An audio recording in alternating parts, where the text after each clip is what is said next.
दोस्तों आज हम यहाँ पर एनसीएफ 2005 के बारे में पूरी व्याख्या जानेंगे और गाइस इससे हर बार क्वेश्चन आते ही हैं पेपर में। आप देखिएगा 5 से 7 क्वेश्चन यहाँ पे बनते हैं। तो ये वीडियो का अगर आज आपने पूरा देख लिया गाइस तो आपके 5 से 7 नंबर यहाँ पे बनते हैं। गाइस इसके बाद मैं आपसे ना 30 क्वेश्चन पूछूंगा, वन लाइनर क्वेश्चन होंगे। उन प्रश्नों का जवाब देखिए आप ये वेरीफाई कर सकते हैं कि भाई जो आपने सीखा है वो आपको बन रहा है या नहीं बन रहा है। तो गाइस स्टार्ट करते हैं एनसीएफ 2005। गाइस एनसीएफ 2005 जिसे आप राष्ट्रीय पाठचर्या रूपरेखा 2005 के नाम से जानते हैं या गाइस जिसे आप नेशनल कैरिकुलम फ्रेमवर्क के नाम से जानते हैं। भाई क्या है ये नेशनल कैरिकुलम फ्रेमवर्क, क्या जरूरत थी इसकी? गाइस ये जो है एनसीएफ 2005 ये बालकों को क्या और कैसे पढ़ाया जाए, ये पढ़ाने के लिए या एक बालक को आप किस तरह पढ़ाएंगे और या क्या पढ़ाएंगे, कैसे पढ़ाएंगे, आदि चीजें बताता है आपको गाइस ये राष्ट्रीय पाठचर्या रूपरेखा 2005। अब गाइस दूसरा क्वेश्चन बनता है आपका सबसे नवीनतम दस्तावेज। जो ये है गाइस ये सबसे नवीनतम दस्तावेज है एनसीएफ 2005। और गाइस ये पूछा जाता है कि ये किस निबंध से लिया गया है। तो भाई रविंद्रनाथ टैगोर जी की एक निबंध थी, रविंद्रनाथ टैगोर जी की एक निबंध थी सभ्यता और प्रगति। सभ्यता और प्रगति से गाइस ये लिया गया है, रविंद्रनाथ टैगोर की एक निबंध थी, याद रखिएगा गाइस इसमें। और गाइस देखिए 2005 संविधान की 8वीं अनुसूची में जितनी भाषाएं हैं उतनी भाषाओं में 2005 का अनुवाद किया गया है, आप ये भी याद रखेंगे। गाइस दूसरा पूछा जाता है कि किसकी अध्यक्षता में ये एनसीएफ बनाया गया। तो गाइस मानव संसाधन मंत्रालय की पहल में प्रोफेसर यशपाल की अध्यक्षता में कुछ चुने हुए विशेषज्ञ, कुछ चुने हुए विद्वानों ने इसे तैयार किया। तो गाइस इतना सभी को क्लियर आई थिंक। गाइस देखिए एनसीएफ में 5 मार्गदर्शन थे। गाइस एनसीएफ में 5 मार्गदर्शन थे। पहला था ज्ञान को स्कूली बाहर से जीवन से जोड़ा जाए। मतलब गाइस केवल आप पुस्तक में सीमित ना हो जाएं, आपको विद्यालय के बाहर बच्चों के दैनिक जीवन के अनुभव आदि चीजों को जोड़ना है कक्षा में। रटन पद्धति को खत्म करना है। भाई बच्चा याद ना करे, बच्चा सीखे, ऐसा कुछ करिए आप, एक्टिविटी कराइए, अन्य चीजें कराइए, बच्चे को रटाकर पास नहीं करवाना है। राष्ट्रीय पाठचर्या पाठ्य पुस्तक केंद्रित ना हो जाए। मतलब गाइस केवल आप पाठ्य पुस्तक में ना रह जाए, पाठ्य पुस्तक के बाहर भी खेल के मैदान में भ्रमण आदि चीजों की गतिविधियां आपको कराई जाए। कक्षा कक्ष को गतिविधि से जोड़ा जाए, लचीला बनाया जाए। और गाइस देखिए बच्चों के अंदर राष्ट्रीय महत्व या राष्ट्रीय हित जागृत किया जाए। गाइस ये क्यों कह रहा है, क्योंकि भाई आपने देखा है कि बच्चा जब गार्डन वगैरह में जाता है तो राष्ट्रीय संपत्ति को नुकसान पहुंचाता है, वहां के सोपे तोड़ रहा है, ये कर रहा है, आदि चीजें कर रहा है। तो गाइस क्या होता है कब इसमें एनसीएफ कहता है कि आप राष्ट्र के प्रति बच्चों में हित को पैदा करें। तो गाइस ये 2005 में ये 5 मार्गदर्शन थे। गाइस 2 मिनट के लिए रुकेंगे, आपको बताना चाहूंगा 9 PM में हम लोग डेली लाइव क्लास कर रहे हैं।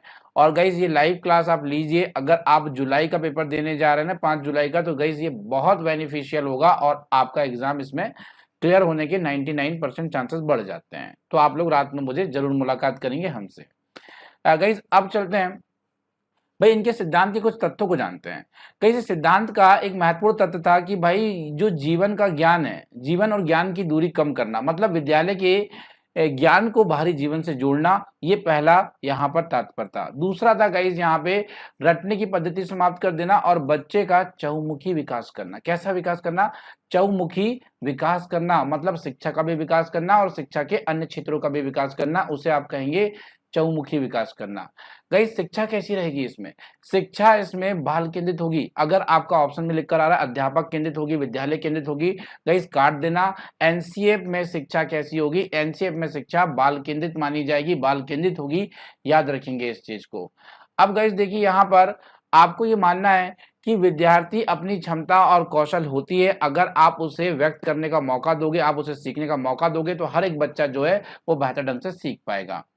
अब गाइस देखिए एनसीएफ के कुछ अंग थे, जैसे कि परिपेक्ष हो गया है, जैसे सीखने का ज्ञान हो गया है, जैसे पाठचर्या क्षेत्र स्कूल की अवस्थाएं हो गई, विद्यालय का वातावरण हो गया है और व्यवस्था का सुधार हो गया है। गाइस यहाँ पे एनसीएफ कहता है परिपेक्ष का मतलब ये होगा कि भाई आप जो भी चीजें बच्चों को दिखाएंगे ना, जैसे बच्चा स्वतः उन चीजों को रियल में देखता है ना, उस तरह इसे प्रत्यक्ष रूप से बच्चों को दिखाकर आप उन चीजों से पढ़ाओगे। यहाँ सीखना ज्ञान होगा, आप सूचना मात्र को ज्ञान नहीं मानेंगे, कुछ चीज बच्चा सीख रहा है ना तो वो ज्ञान होगा। पाठचर्या की स्कूल की अवस्थाओं का आकलन। भाई यहाँ पे जो पाठ्यचर्या में क्या चल रहा है आदि चीज़ों का आकलन किया जाएगा, सुधार किया जाएगा। विद्यालय में एक अच्छा वातावरण निर्मित किया जाएगा जहाँ हर एक बच्चा सम्मानित समझे। व्यवस्था का सुधार किए जाएंगे, अच्छे रूम होंगे, अच्छे कमरे होंगे और अध्यापकों को सुविधा दी जाएगी और जो टीचिंग लर्निंग मटेरियल होता है वो उपलब्ध कराया जाएगा। ये आ जाता है आपका व्यवस्थागत सुधारों में। अब गाइज एक बड़ा पॉइंट आता है इसमें कि एनसीईआरटी के प्राथमिक स्तर में गाइज यहाँ पे इन्होंने बात किया है कि भाई मातृभाषा में शिक्षा होनी चाहिए। भाई मातृभाषा जो भी है, हिंदी में नहीं बोल रहा है, मातृभाषा में शिक्षा होनी चाहिए प्राथमिक स्तर में, ये बोला जा रहा है। शिक्षण सूत्रों का ज्यादा से ज्यादा प्रयोग करो। भाई कैसा? ज्ञात से अज्ञात, मतलब यहाँ नोन टू अननोन जाना है। मतलब गई जो बच्चों को पहले पता है भाई वो चीजें आप पहले बताएंगे और जो बच्चों को चीजें नहीं पता ना वो चीजें आप बाद में बताएंगे। गई यहाँ पे ये कह रहा है कि भाई जैसे आपने बिल्ली, बच्चे ने देखा है अपने घर की तरफ बिल्ली है, तो पहले आप बिल्ली के बारे में बच्चों को बताओगे। भाई बिल्ली देख रहा है तो ज्यादा समझ पाएगा बिल्ली के बारे में। फिर गाइज आप बताओगे कि भाई बाघ जो होता है हमारा ये राष्ट्रीय पशु होता है। तो गाइज यहाँ पे ये होता है ज्ञात टू अज्ञात, मतलब नोन टू अननोन। बिल्ली के बारे में पता था, फिर बाघ के बारे में पता है जिसके बारे में उसे नहीं पता था। गाइज यहाँ पे मूर्त से अमूर्त जाना होगा। मतलब गाइज जैसे आप भवन आदि घर के बारे में समझा रहे हैं तो बच्चों के घर के बारे में आपने बता दिया, फिर किसी भवन के बारे में बता रहे हैं जो कहीं और मौजूद है तो उसके बारे में आप बता रहे हैं। तो मूर्त चीजें क्या होती है जो बच्चा देख पाता है, अमूर्त चीजें क्या होती है जो बच्चा नहीं देख पाता है, आदि चीजें। गाइज तो यहाँ देखिए सूचना को ज्ञान नहीं मानना, एक ध्यान रखिएगा। एनसीए कहता है कि केवल मात्र सूचना को आप ये ना मान ले कि बच्चे को ज्ञान प्राप्त हो गया। गाइस ये चीजें नहीं है। भाई मोटी किताबें हटानी है हमें, और मोटी किताबों को असफलता का प्रतीक बताया। एनसीएफ ने क्या बताया? मोटी किताबें असफलता का प्रतीक होती है और केवल उपदेश और मूल ना दिए जाएं, बच्चों को भाई कार्य कराया जाए, यहाँ पे ये बताया जा रहा है। गाइस आगे चलें।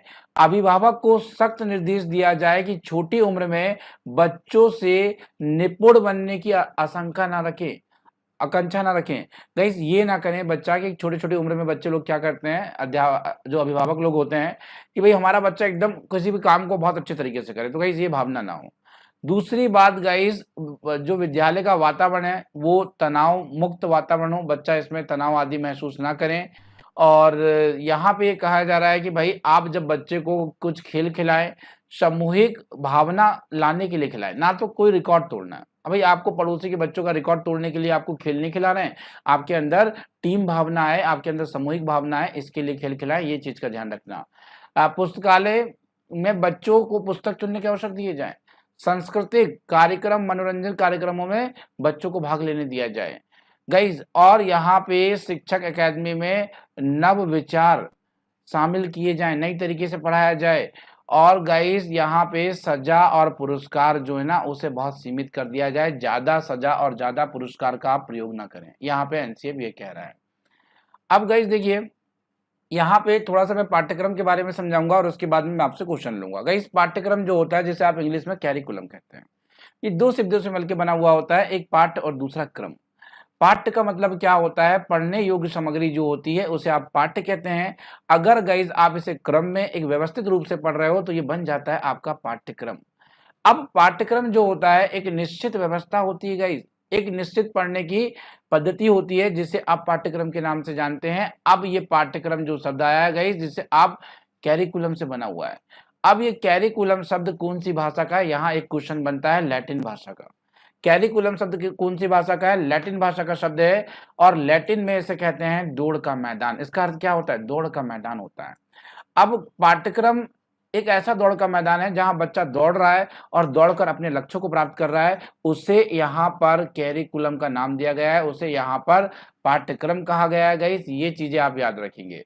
गाइस एक क्वेश्चन और, एक बड़ा महत्वपूर्ण क्वेश्चन है कि एनसीएफ शिक्षकों के प्रति दृष्टिकोण क्या है? भाई शिक्षक यहाँ पे सुगम करता है। यहाँ शिक्षक केवल शिक्षक नहीं है, यहाँ शिक्षक को बहुत सारी भूमिकाएं निभानी पड़ेगी। तो एनसीएफ के अकॉर्डिंग जो शिक्षक है गाइज वो कैसा है? सुगम करता है, आपका फैसिलिटेटर है। तो गाइज आगे चलेंगे यहाँ पर, तो आगे जाकर हम देखते हैं कुछ क्वेश्चनों को। गाइज देखेंगे पहला क्वेश्चन आपकी स्क्रीन आ चुका है, विद्यालय शिक्षा का अब तक का सबसे नवीनतम दस्तावेज कौन सा है? तो भाई आप कहेंगे कि एनसीएफ 2005 अभी तक का नवीनतम दस्तावेज है।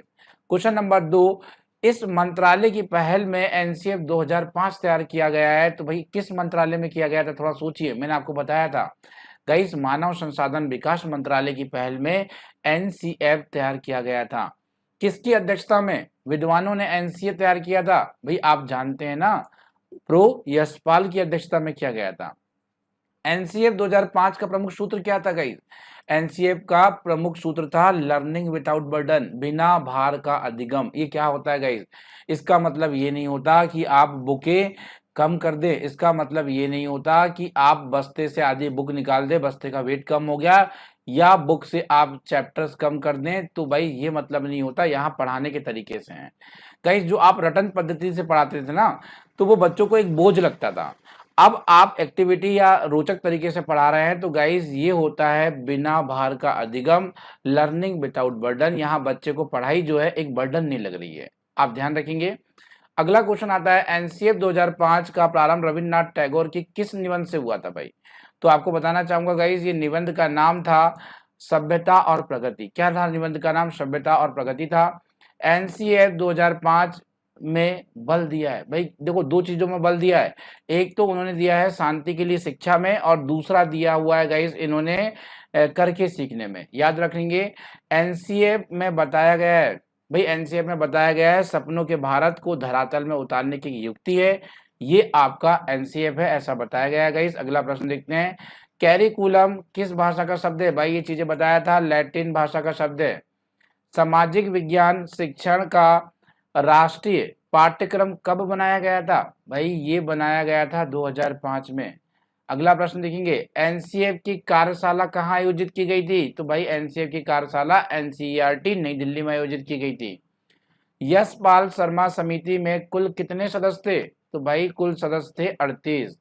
पाठ्यक्रम निर्माण की आवश्यकता क्यों थी? भाई क्यों बनाया गया पाठ्यक्रम, क्यों निर्माण किया गया था, आप मुझे बताएं गाइस। क्योंकि शिक्षा के अच्छे उद्देश्यों को हम प्राप्त कर पाए, अच्छे से शिक्षित कर पाए, इसलिए बनाया गया था।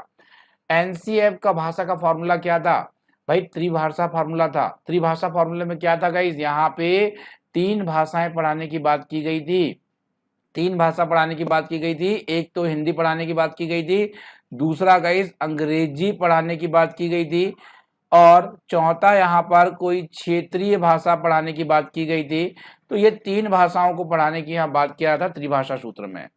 प्रथम भाषा, द्वितीय भाषा, तृतीय भाषा क्या होगी? तो गाइज मैं आपको बता दूं, ये जो भाषाएं होगी, प्रथम भाषा आपकी राष्ट्रीय भाषा होगी या राज्य भाषा होगी, द्वितीय भाषा एक विदेशी भाषा होगी मतलब इंग्लिश होगी, और तृतीय भाषा आपकी स्थानीय भाषा होगी, वो कुछ भी हो सकती थी, पंजाबी, संस्कृत, तमिल, मराठी, कुछ भी हो सकती थी। गाइज आगे चलते हैं।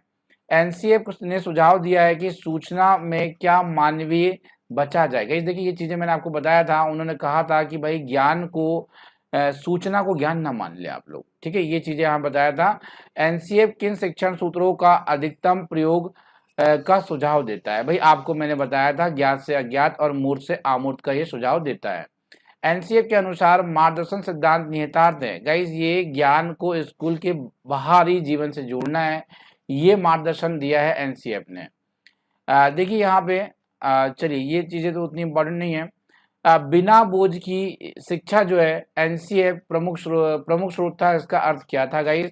तो आपको पता है पाठ्यचर्या के बोझ को कम करना था, और आपको मैंने समझाया था यहाँ पढ़ाई के तरीके की बात हो रही है, ना तो कोई बैग का बस्ता आदि चीजों को कम करने की बात की जा रही है। एनसीएफ सिफारिश करता है कि प्राथमिक स्तर पर गणित शिक्षा का केंद्र होना चाहिए। भाई मतलब कक्षा में पढ़ाए गए टॉपिक्स का विद्यार्थी के दैनिक जीवन से जोड़ना चाहिए, गणित के सब्जेक्ट में भी बोल रहा है एनसीएफ जो होता है। आगे चलते हैं, एनसीएफ 2005 गणित के बारे में बताया है कि गणित में महत्वाकांक्षी, गाइस बहुत इंपॉर्टेंट है, गणित में एक महत्वाकांक्षी महत्वपूर्ण होना चाहिए। महत्वाकांक्षी सुगमता और महत्वपूर्ण होना चाहिए। ये महत्वाकांक्षी का मतलब क्या होता है?